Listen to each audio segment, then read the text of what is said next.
I mean, you bring up germ theory just in general. So do you discount people who are opposed to what germ theory is?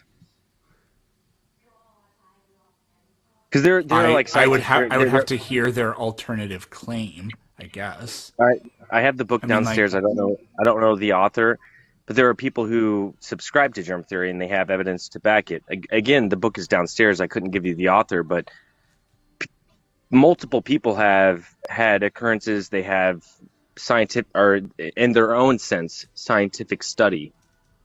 So you discount that if it's herbal, if it's holistic, do you discount that? so an herbal remedy for something would, so if it's germ theory, like I'm talking about,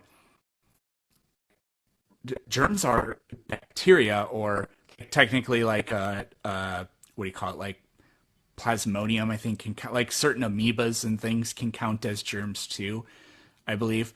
But so we're not talking about things that are viral in nature when we talk about germ theory, not really. Like we're talking about infectious disease. I don't think it really includes viruses or whatever. But like if you have an herbal remedy for something, that's just medicine, right? So that's not a rejection of germ theory, So right? why A did we go rejection of away? germ theory would be like, I reject the idea that, so like here's an example. Stomach ulcers are caused by H. pylori. It's a type of bacteria. People said, no, it's stress. That's a particular rejection of a specific like case within germ theory, right? Now, like if somebody were to say, well, no, food poisoning isn't caused by E. coli, it's caused by an imbalance of whatever, just rub essential oil on your butthole and you'll be fine. Then I would be like, okay, I really don't believe you. I want to see evidence to back that up, you know. But So I like, guess a oh, good sorry. example of that a good example of that would be, so for our third child we did an all natural home birth, and my wife double hemorrhaged, and if we were in a hospital they would have given her a specific treatment for double hemorrhaging, and as opposed to that we did a holistic treatment where my wife took an herbal tea and some drops of something else that was herbal and holistic, and the double hemorrhage went away. Okay. So like the problem with that is, there's Where's the problem? no, Because my wife did my her double hemorrhage went away, so where's the problem? the problem is you have a sample size of one. Okay.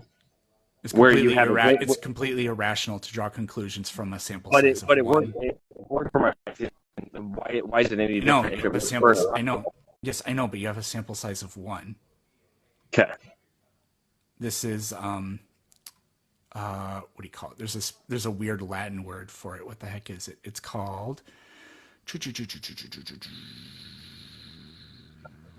So my question is, because if they have a process in a hospital that works every single time, what is any different than a holistic approach in my house? What is the difference? Okay, sorry. I was trying to find the name of that thing, and it's post hoc ergo proctor hoc, but I didn't quite catch that, so I'm sorry. Repeat it. Sorry. I guess what I'm No, saying it's is, my fault. Just no, repeat it. no, no, no, you're good. So in a hospital, if it happens, if a woman wants to double hemorrhage when she's giving birth to a child, and there's a process that they give to that person each and every single time, and it works over and over again, what is the difference for me if we took a holistic approach and it worked for my wife that one time? You can't separate out the possibility that it was a coincidence from the herbal remedy worked, because you have a sample size of one. A sample size of one is not sufficient to draw those types of conclusions. The reason that the hospital has a protocol for whatever that medication is because there's been unthinkable numbers of applications of that with people who are going through it, and they've done the statistical analysis and they've been concretely able to say this works overwhelmingly, like it's overwhelming, has an overwhelmingly positive efficacy, I guess we would say.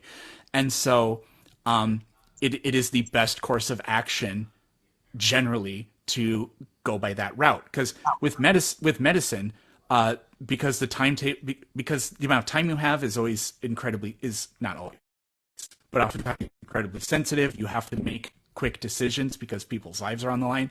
You have to go with statistically proven good methods, right? And it may not work every single time, but it's obviously the best rational approach.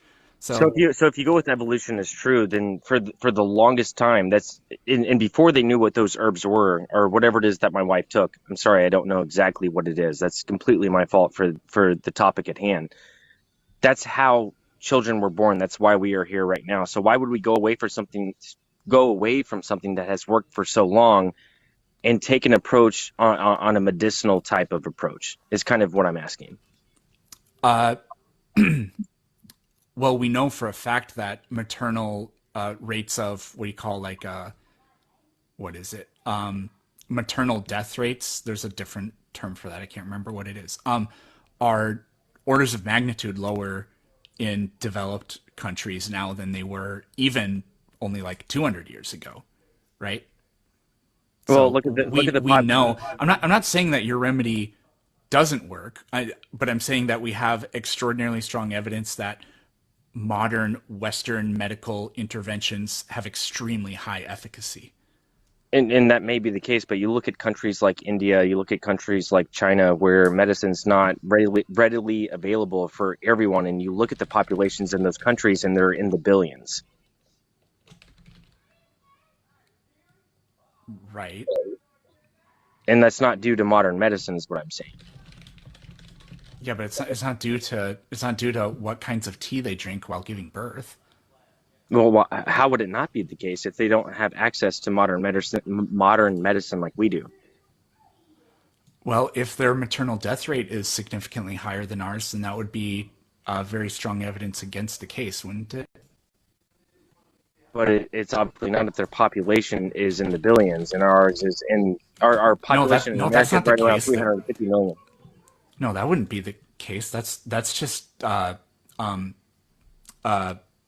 just fertility rate. But a lot of people are having That's natural that's births, entirely determined by not maybe not when you have entirely determined, but it's overwhelmingly determined by fertility rates. Well, no, yeah, it's entirely determined by fertility rates actually. But when you're in a country where medicine or medical intervention is not possible, and you're having these high amounts of births, and most likely most of them are going to be natural births, kind of confused on what you're saying here.